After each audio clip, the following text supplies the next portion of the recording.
morning and happy Easter.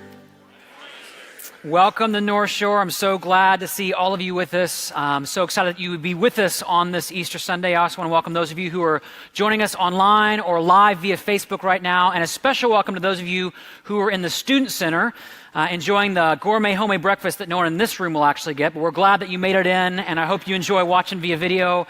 It is good to be together on Easter Sunday morning, and we're just honored, even if you were dragged here against your will, that you're with us this morning.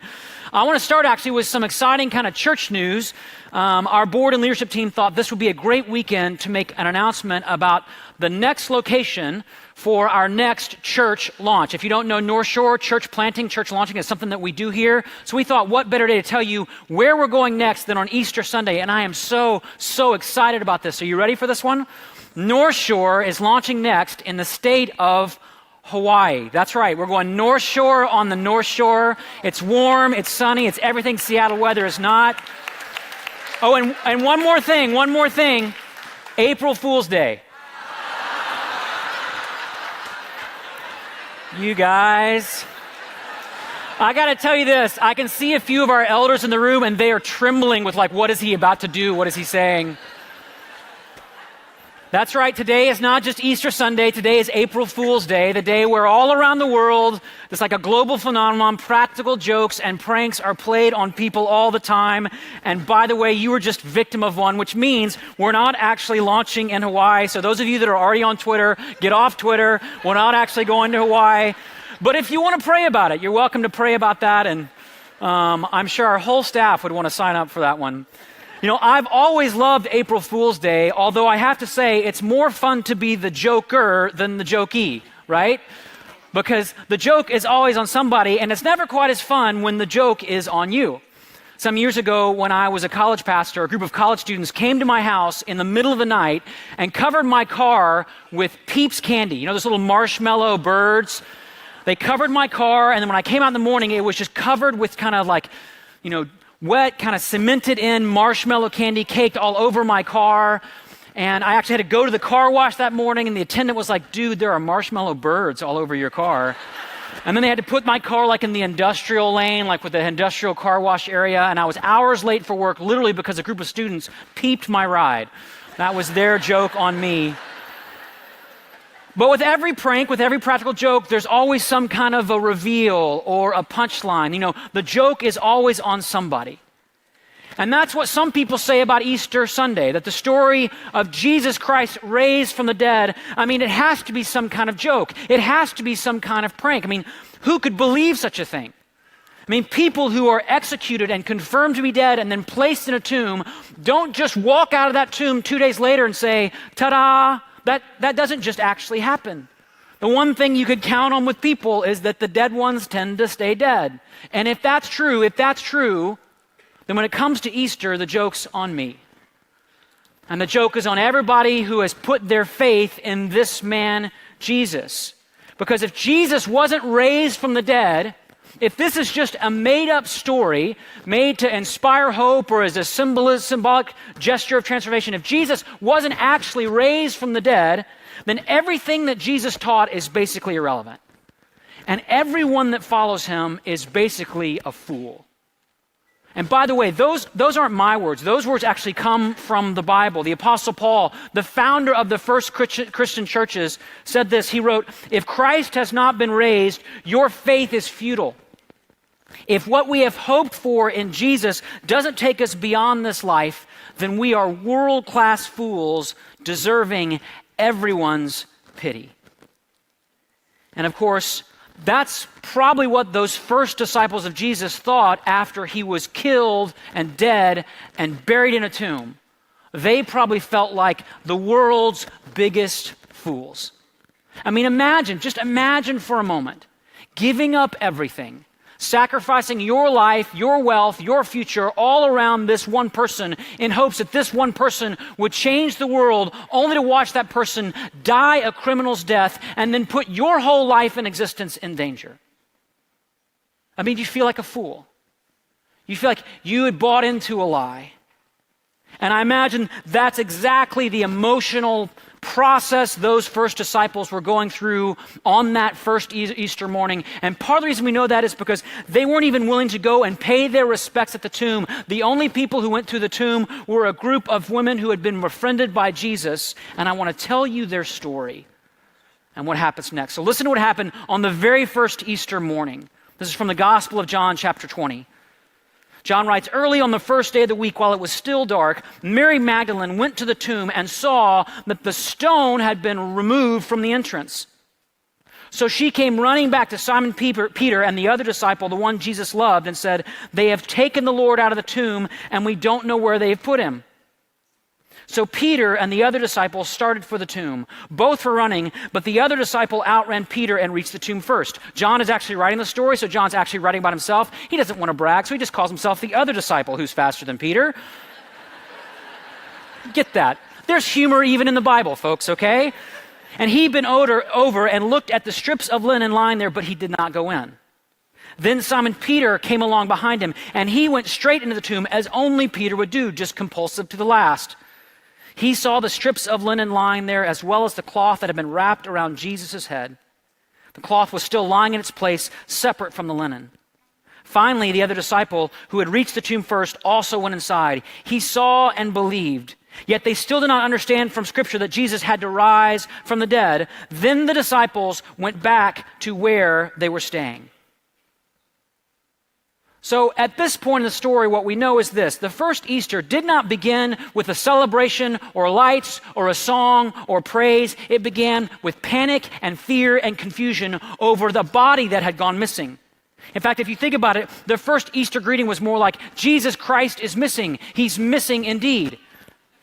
And of course, for the disciples, they're now kind of have insult added to injury. It's not just that their Messiah was crucified and killed, but now his body is missing. A great offense to a first century Jew to lose a body like that. They were very careful. You could tell in the story with how they would wrap a body and how they would care for it. And in fact, in the Old Testament, for a body to be left unwrapped or even unburied would be a great offense and even a sign of God's judgment on that person. So with all this going on, what do the disciples do next? What do they do next? Well, you just heard it. They went home. Packed it up, went back home, checked out the TV, what else is going on, what's happening around the world, what else can we pay attention to? They see an empty tomb, they don't know where the body is, and John makes it clear they don't understand yet this reality of that Jesus had to be raised from the dead. So they go back where they're staying, they don't investigate, they don't ask questions, they don't go to the authorities, they just go home. Let's pack it up. Jesus is dead, game over, end of story. And this is where the story ends for so many people in our day, isn't it? You know, maybe Jesus was a real person and taught some important things, and maybe he did some important stuff, but then he died, and dead people stay dead. And so let's just go on about the business of our normal life, our normal routine, and people stay in that kind of cycle day after day, all the time. But here's the problem with that. That response is only a response to the first part of the story. And so I want to read you the second part of the Easter story. Look back again at John 20. Now Mary stood outside the tomb crying. Of course she was. They all were, desperate, in pain, grieving their loss. And as she wept, she bent over herself not to look inside the tomb, and she saw two angels in white, seated where Jesus' body had been, one at the head and the other at the foot. They asked her, "Woman, why are you crying?" "They have taken my Lord away," she said, "and I don't know where they have put him." At this, she turned around and saw Jesus standing there, but she did not realize that it was Jesus. And so he asked her this amazing question. He said, "Woman, why are you crying? Who is it that you're looking for?" Thinking he was the gardener, she said, "Sir, if you have carried him away, tell me where you have put him, and I will get him." And Jesus said to her, "Mary." She turned toward him and cried out in Aramaic, "Rabboni," which means teacher. Then Jesus said, "Do not hold on to me, for I have not yet ascended to the Father. Go instead to my brothers and tell them, I am ascending to my Father and your Father, to my God and your God." And Mary Magdalene went to the disciples with the news, "I have seen the Lord." And she told them that he had told her to tell them all these things. The second half of the Easter story ends a lot like the first half, Mary running with urgent news for the disciples, but this time the storyline is different. Jesus isn't dead. It's not that his body is missing. The unthinkable, the impossible, the improbable has actually happened. Jesus is alive. He is risen. I have seen him with my own eyes. Now, I have to say, just kind of pause for a moment, a lot of people in our day struggle with this part of the story, don't they? You may have described this story to someone, or maybe you've had doubts about Christianity. You've heard this and say, gosh, I just don't know if I can believe this part of the story. I mean, it seems more likely that someone made up this story, that it was just an idea that they believed to be true. Yes, Jesus was a real person, and yes, he lived a life, but then he died, and so maybe his followers made up this story as a way to encourage their followers, or maybe they made up the story so they didn't have to give up hope. And maybe that's how you see it, or other people do. The problem is, the actual historical data tells us a very different story. And I want to give you just a few examples of this, because there's a lot of people who have questions about this, a lot of thoughts around this one. First, the accounts of the resurrection were written down and then circulated within the lifetime of people who could have refuted it if they knew it was untrue. Just think about that. The first stories, these stories were written down and circulated within the lifetime of people who could have said, that story is fake. I can tell you it's fake. I was there. In fact, the writers of the New Testament pointed out this reality on numerous times in the New Testament. In his letter to the church in Corinth, Paul says this: Jesus appeared to more than 500 of the brothers and sisters at the same time, most of whom are still living, he said. In other words, you can go ask them if you have questions. They're still around. They can tell you. They've seen him with their own eyes. Now, that's not something you would say unless you knew they were there and they could back your story up. Another example is in the Gospel of Mark, when Mark describes a man who carried Jesus' cross. He writes this. Mark says, a certain man from Cyrene, Simon, the father of Alexander and Rufus, was passing by on his way from the country, and they forced him to carry Jesus' cross. Now, what's so odd about a verse like that is this mention of Simon's sons, Alexander and Rufus. They appear at no other time in the New Testament. They're in no way involved in the rest of the story. So why does Mark mention their names?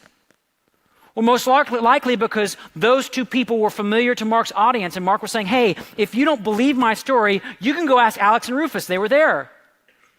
Because they were eyewitnesses. They saw it happen. Another compelling reason to believe these stories are true stories is that the first eyewitnesses of the resurrection were women. Now, why is that important?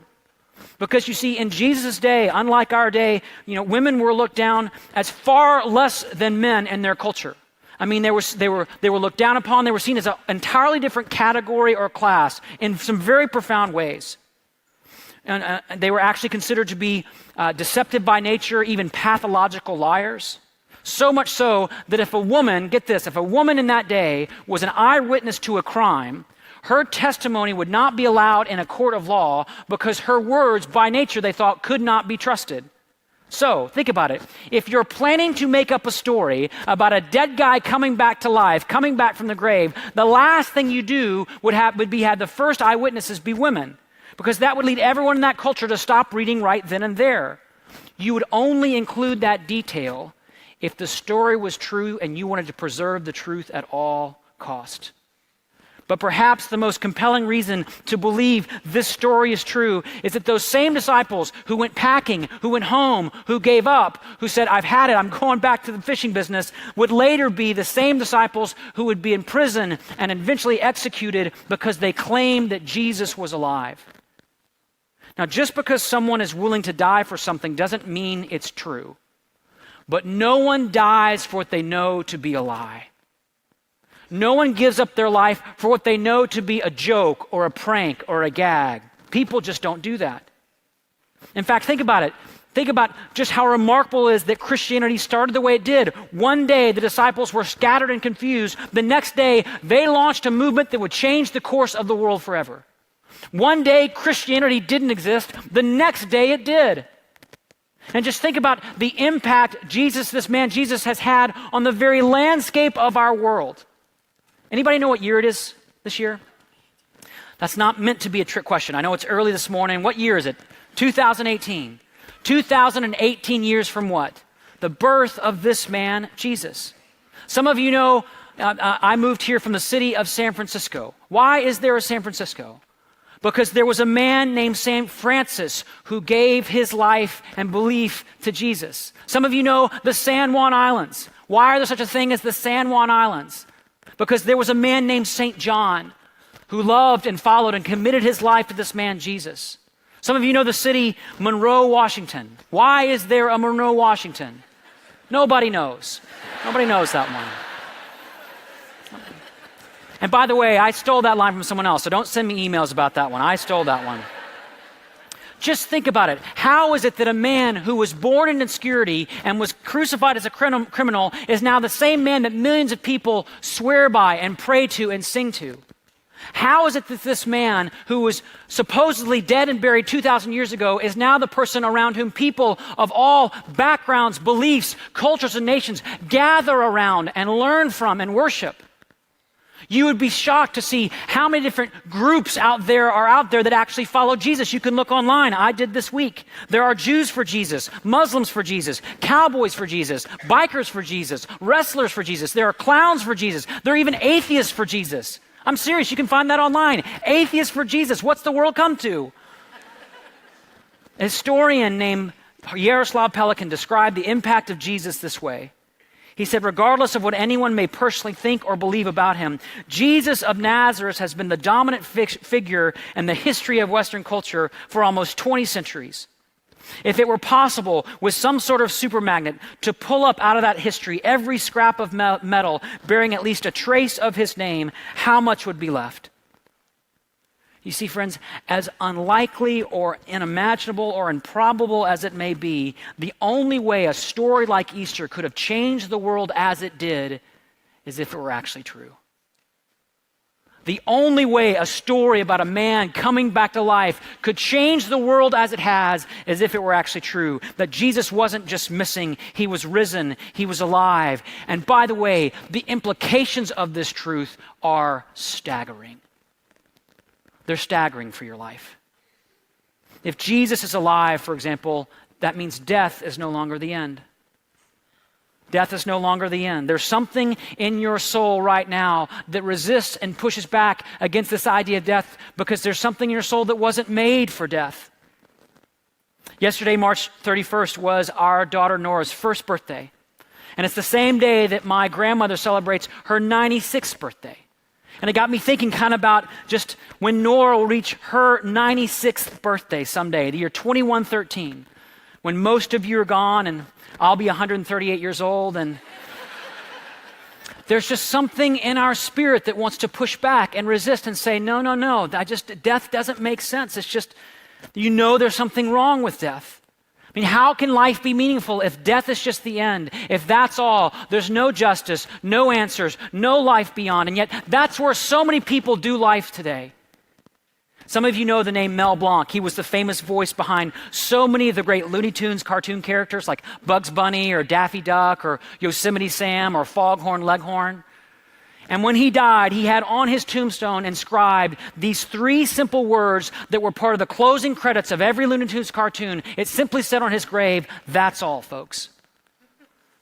And that's where people do life.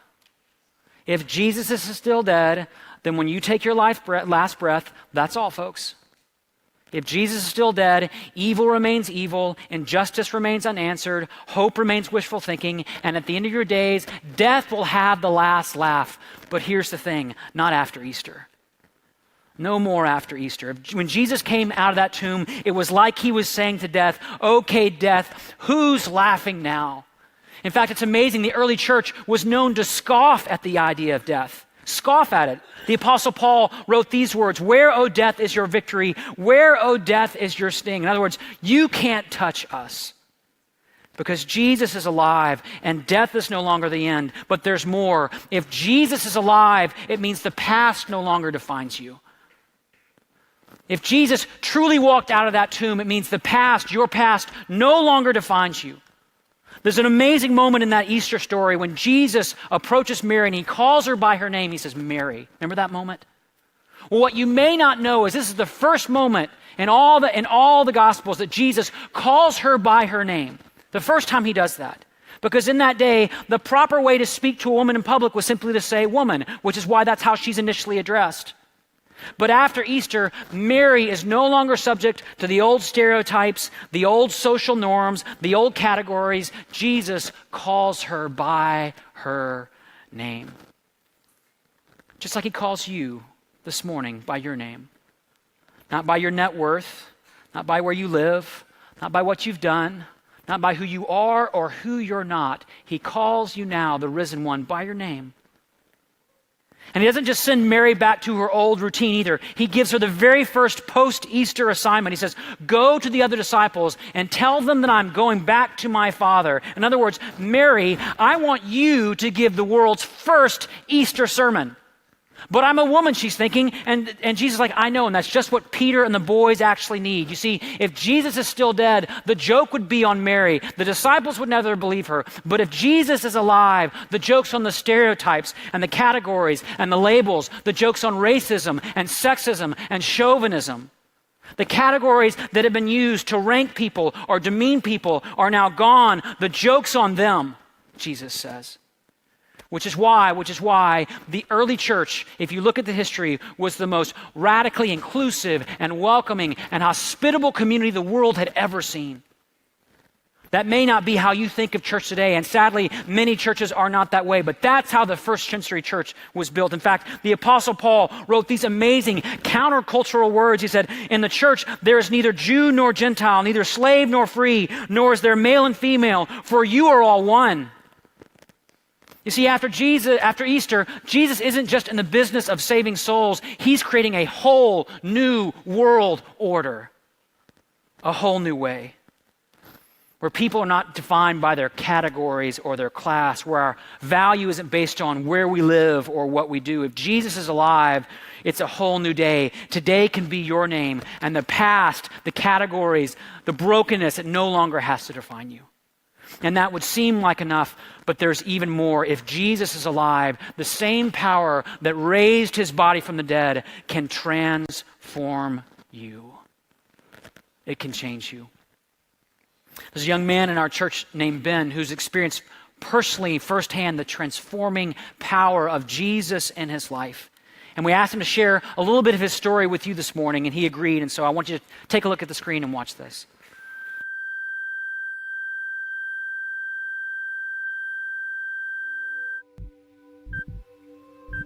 Church growing up, so there were some good memories, but what I took from it as a kid was that there's a God and he's mad at you and you need to do these things or you're gonna go to hell. The prompting from there was really to find my own way.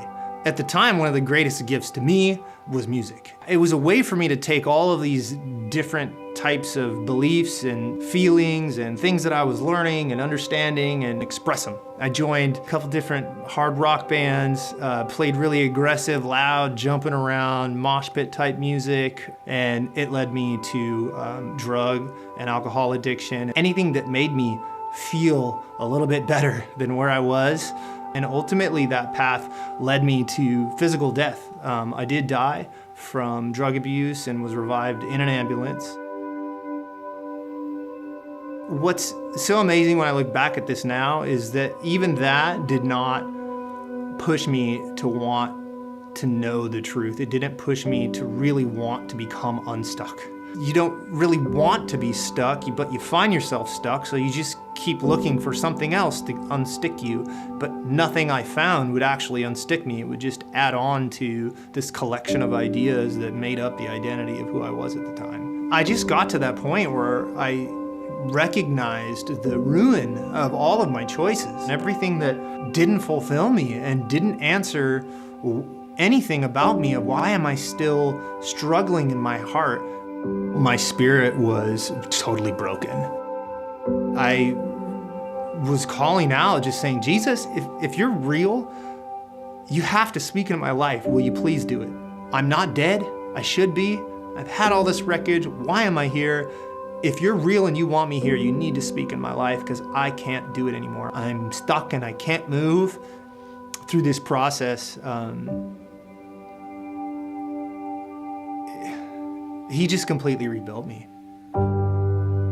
in the process of being in all the different rock bands and being exposed to that environment, and after getting married, had kids, and I realized over time that kind of lifestyle is just not gonna work, and slowly started to grow away from it. But I had built my whole identity based on that music. After encountering Christ, about a month afterwards, music just came back. Not only did God give me the music back, but he showed me a totally different way to do it. It gave me a way to express and to explain to myself and anybody else that wants to listen what happened. Coming from where I was, encountering Jesus, seeing him as the truth, seeing him as the way, seeing him as everything to me. I have a gift of being able to play music, and he showed me what it's for. Throughout my entire life, through all of the struggles, through all the situations that have happened, even through the dying and being brought back to life, he was there. He was there.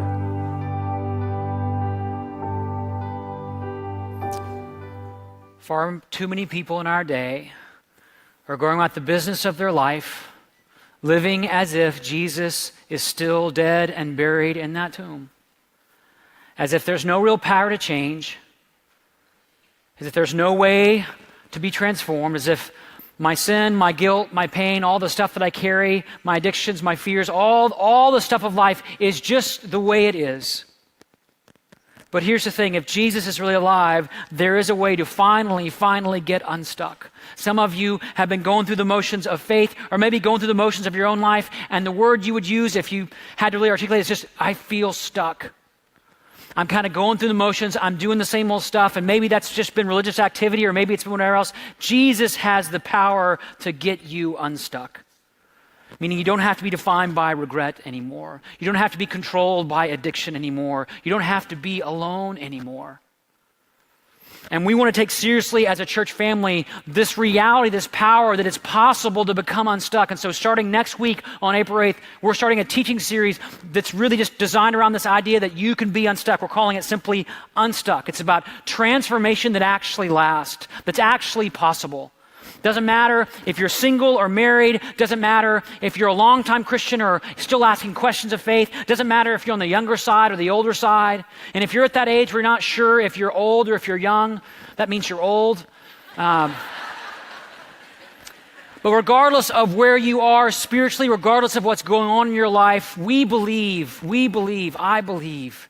Jesus has the power to transform and change whatever is going on, no matter how stuck you feel, no matter how steep the climb looks. That same power that brought Jesus back from the grave is available to you. Which leads to one last implication, and with this I'll close. If Jesus is alive, you have a choice to make. You have a choice to make. Either you can, like those first disciples, when they didn't see the whole story, when they didn't believe it was true, when they didn't understand what really happened, you can, like those first disciples, go back to your old life. Go back to those old routines, that same old cynicism or ambition or drive or that desire to get as much as you can, as fast as you can while you still can, and then simply cross your fingers when you take your last breath and hope the joke's not on you. Or you can take a leap of faith and ask the risen Jesus to come and resurrect your life, to come and bring you back to life, to give you forgiveness for sins and healing for hurt and freedom from addiction, to give you the kind of joy that can carry you through even the greatest of sorrows. But it all depends on what you do with Easter. It all depends on what you decide, what you make of this man, Jesus. Do you want to hold on to your pride, your need for control, your self-sufficiency, or are you willing to, as Jesus did on Good Friday, simply surrender? You see, the road to Easter Sunday is always through Good Friday. The road to resurrection is always through death to self. The road to victory is always paved through surrender. My question for you simply this morning is, what will you choose? What will you choose?